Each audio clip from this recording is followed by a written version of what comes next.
This is my Tom Servo. There are many like it, but this one is mine. Hi, I'm doing some new comic book reviews, and I got some stuff a little late. I apologize. So there's going to be a bit of mixture here of the last couple weeks. I hope you're okay. I also have Marvel and Boom. So let me just start with Daredevil. This is issue 16. And last we met Murdoch, he decided, hey, you know, maybe I should do the whole public ID. Everybody knows who I am. So, you know, forget the mask and I'll just have a red suit and just look cool. Unfortunately, the Shroud was aware that he had more secrets than just a secret identity and basically blasted as many secrets as he could about the way he's dealt with crime fighting and his law practice over the course of his career all over the internet. So he goes to the one person he knows that can make it go away, Wilson Fisk. These two haven't been in a scene together since the Mark Waid run started a couple years back. And Mark Waid just waiting. Oh, speaking of Mark Waid, it's Mark Waid and Chris Sameen as usual. And yeah, he was, I knew he was waiting. I was, you know, to be honest, the last year or two, when I realized he hadn't been coming back, I was like, oh, he's saving him for something, isn't he? Well, he has coincidentally set up shop in San Francisco. What a coincidence. And they have this wonderful conversation of making a deal. My particular favorite moment is we walk through an art gallery, and Matt Murdock can't see. Even his senses can't detect what's on these canvases, but he walks through a series of them of just him being murdered. Well, they have this conversation. He offers him a deal. Essentially, if he makes it all go away and helps out his friends who are tarnished in this mess, he'll allow himself, Matt Murdock, to die. He'll start a new public identity as Daredevil and keep going, but only Kingpin will know. So Kingpin, like, considers it, but he's the one who's actually working on this against him. Also, he sends this guy after Foggy, and let's just say the cliffhanger is quite intense. So this great book, he's been really building up to a lot of things in this storyline, and I'm pretty uncertain of where it's going. I hope everyone's okay. And of course, we got the whole Secret Wars thing, so who knows how, you know, there might be some sort of ending points for these books, so it's really good. This is excellent. 5 RAM chips. Buy it. Miss Marvel, speaking of ending points, let's see. This is by, let's see. This is issue 16, and this is by G. Willow Wilson and Adrian Alfona. And all hell's breaking loose in the whole Secret Wars catastrophe.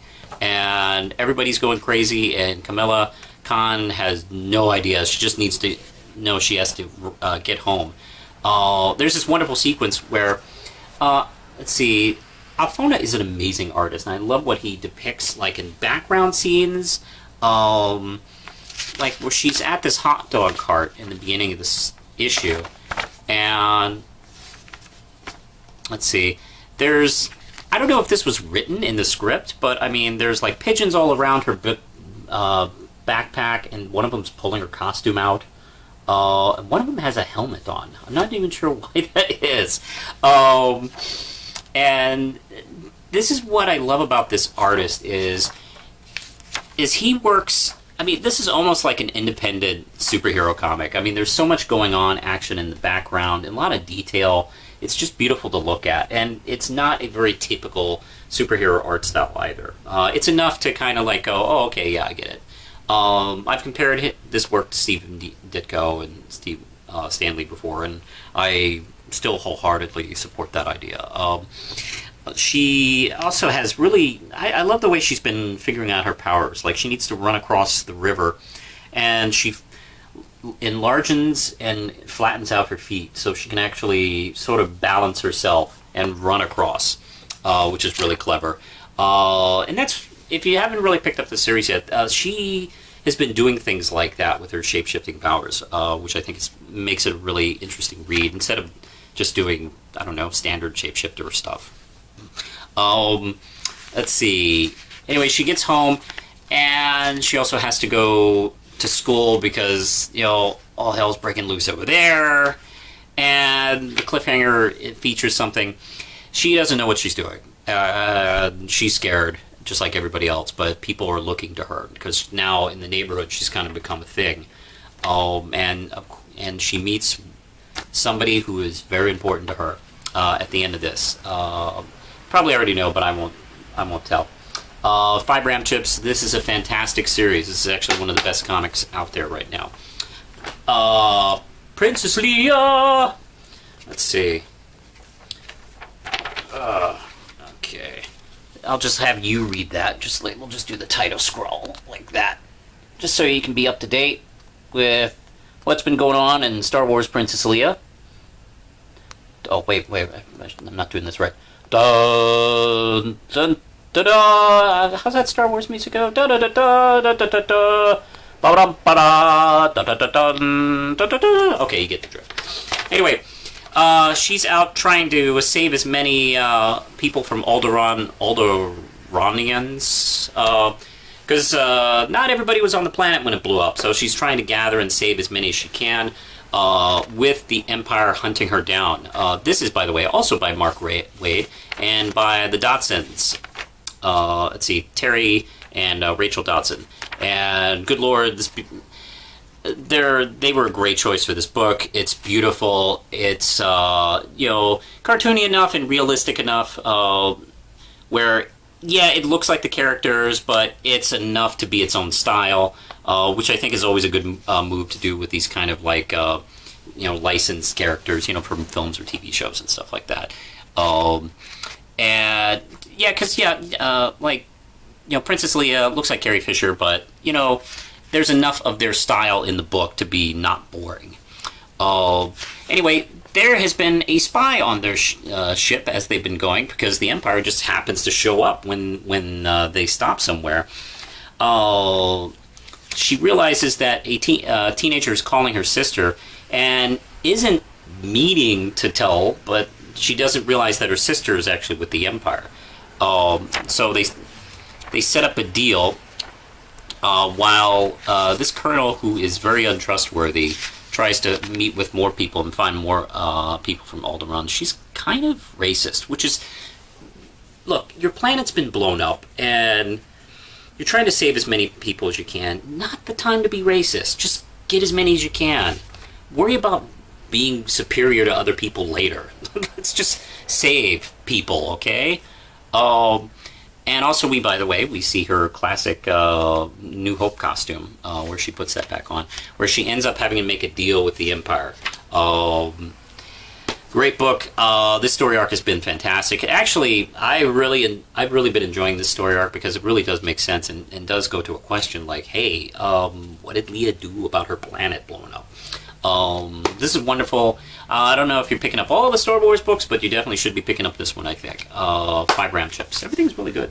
And speaking of Ram Chips, I'll spoil this one for you. This one also deserves some Ram Chips as well. This is from Boom Comics. This is LumberJanes. Issue, where are we in the book? 15.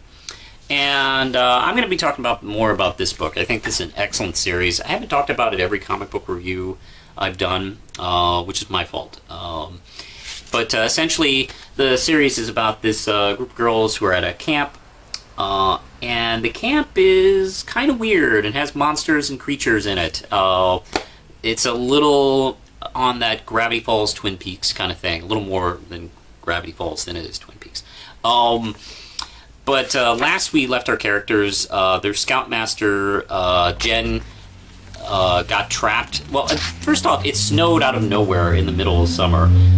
So Jen is trapped, and she's saved by this mysterious woman named Abigail, who apparently knows the person who owns the camp, Rosie, who comes to her rescue, and hey, they're kind of tight for a minute, and everything's looking cool, and then Rosie realizes she's been hunting the creatures in the forest, all the mythical beasts, to the point of like kind of just randomly killing as many as she can.